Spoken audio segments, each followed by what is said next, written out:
মহিষাসুরের অত্যাচারে যখন মর্তের শান্তি বিঘ্নিত হচ্ছে, নর নারীরা আকুল কান্নায় ভেঙে পড়ছেন, ঠিক সেই সময়ে আবির্ভূত হন দেবী দুর্গা দুর্গতি নাশিনী রূপে।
মা বীর বিক্রমে যুদ্ধ করে মহিষাসুরকে বধ করলেন এবং তারপর মর্তবাসীর উদ্দেশ্যে বললেন, অধর্ম আজ হার মেনেছে, কিন্তু মনে রাখিস, নিজের ভেতরের লোভ আর অহংকারটাকেই আগে জয় করতে হবে।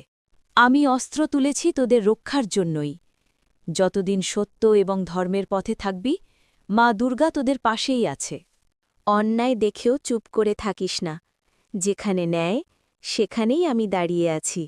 অসুরকে মারতে আমি অস্ত্র তুলেছি, কিন্তু তোদের ভেতরের অসুর তোদেরই মারতে হবে। সৎ থাকিস, এই আমার আদেশ। আমি তোদের সঙ্গে ছিলাম, আছি এবং থাকব। এই চ্যানেলটাকে লাইক এবং সাবস্ক্রাইব করে রাখ।